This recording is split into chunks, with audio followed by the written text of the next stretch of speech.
hari benshi murabona ko hanze hari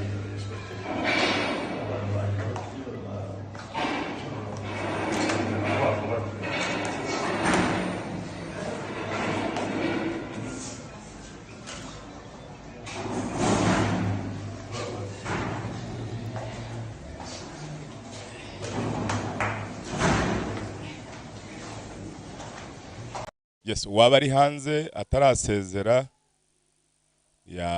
yakwihuta ko tugiye gukurikiza famiye ya hafi tugana ku musozo. Waba ari hanze yakwihuta, waba hageze mu kanya tabonye umwanya kare.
Abana bato muri famiye bavuze ko badashobora kujya gukurikira abo bafite babegeze hafi bafite utwabo duto bagira ngo basezere mugenzi wabo hano kugira ngo ngabo wegeranya abo bana bato yabigeza hafi nabo bakabona umwanya kuko bashobora kujya muri gahunda zindi zikurikira kugira ngo ifasha ngabo kuri abo bana bato yabigize hafi bari mu nzu bashinzwe yabigize hafi kugira ngo igihe famiye ya bugufi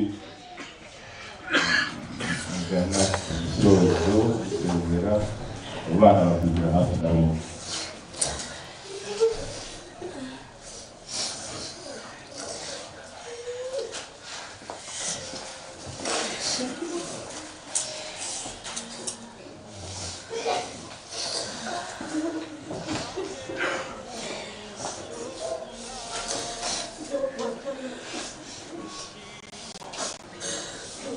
Ngire kwibutsa ko mufite umwanya mu modoka ntihagire usiga mu muhanda kugira ngo tugendere neza.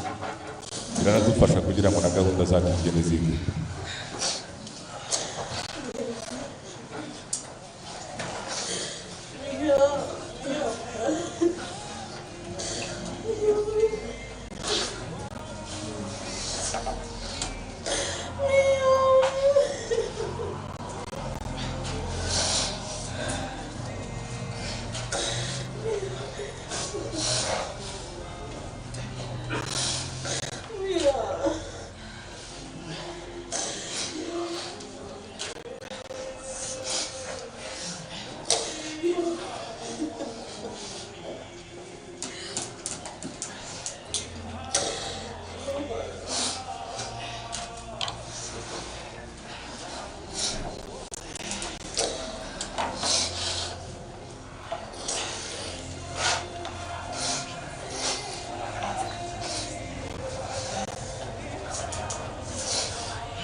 inshuti ya Yesu arukiye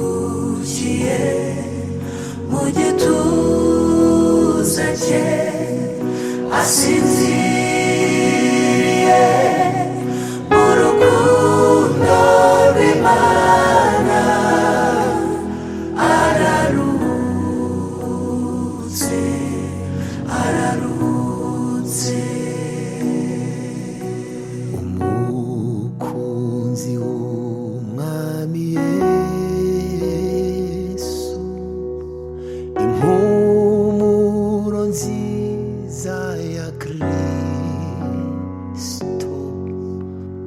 yamenyesheje abantu ibyo gukiranuka asoje umurimo we araruhutse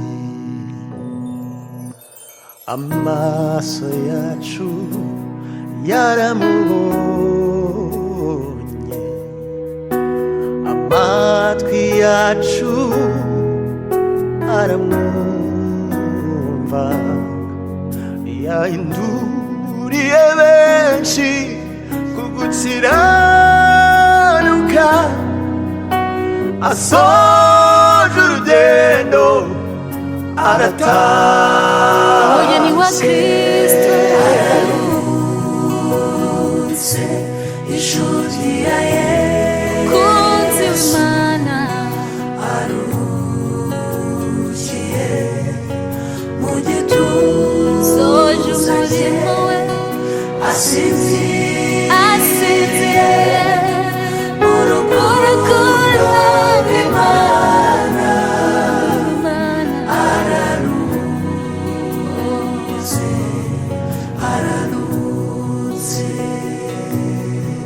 ubuzima bwe n'ubutumwa n'igihamya cy'uko yabanye n'Imana n'urwandiko rwiza yatwandikiye tuzahora dusoma araruhutse ubuzima bwe n'ubutumwa n'igihamya cy'uko yabanye n'Imana n'urwandiko rwiza yatwandikiye tuzahora dusoma araruhutse soje imirimo ye araruhutse inshuti ya Yesu aruhukiye mu gituza aruhutse imirimo n'imihati asinziriye mu rukundo rw'Imana araruhutse araruhutse nubwo amarira atemba ku maso yacu imitima yacu irimbana n'ijuru kubw'ihumure duhabwa na Kristo ko n'urupfu rutadutanya nawe humurizwa na Kristo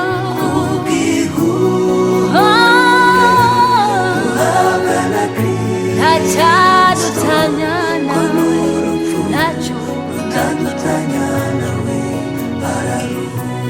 tuzahumurizwa na Yesu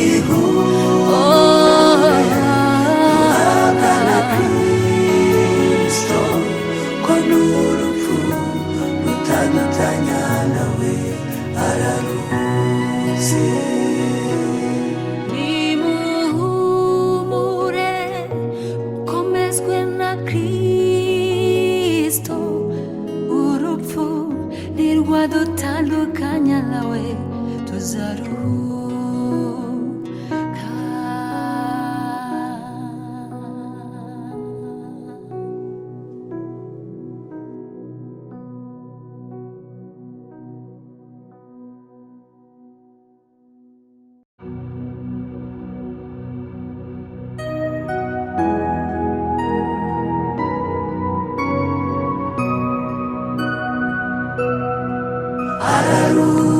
araruhutse inshuti ya Yesu aruhukiye mu gituza cye asinziriye mu rukundo rw'Imana araruhutse araruhutse. Umukunzi w'Umwami Yesu, impumuro nziza ya Kristo yamenyesheje abantu ibyo gukiranuka, asoje umurimo we araruhutse. Amaso yacu yaramubonye, amatwi yacu aramwumva, yahinduriye benshi ku gukiranuka, asoje urugendo arataha. Umugeni wa Kristo araruhutse, inshuti ya Yesu, kunzi w'Imana aruhukiye mu gituza soje umurimo we asinziriye mu rukundo rw'Imana araruhutse araruhutse. ubuzima bwe n'ubutumwa n'igihamya cy'uko yabanye n'Imana, n'urwandiko rwiza yatwandikiye tuzahora dusoma. Araruhutse. Ubuzima bwe n'ubutumwa n'igihamya cy'uko yabanye n'Imana, n'urwandiko rwiza yatwandikiye tuzahora dusoma. Araruhutse soje imirimo ye araruhutse, inshuti ya Yesu, ubushake bw'Imana aruhukiye mu gituza aruhutse imiruho n'imihati asinziriye mu rukundo rw'Imana araruhutse araruhutse araruhutse. nubwo amarira atemba ku maso yacu, imitima yacu irimbana n'ijuru kubw'ihumure duhabwa na Kristo, ko n'urupfu rutadutanya nawe duhumurizwa na Kristo. duhabwa na Kristo, Ntacyadutanya nawe, ntacyo rutadutanya nawe tuzahumurizwa na Yesu. duhabwa na Kristo, ko n'urupfu rutadutanya nawe araruhutse. Nimuhumure, komezwe na Kristo, urupfu ntirwadutandukanya nawe tuzaruhuka.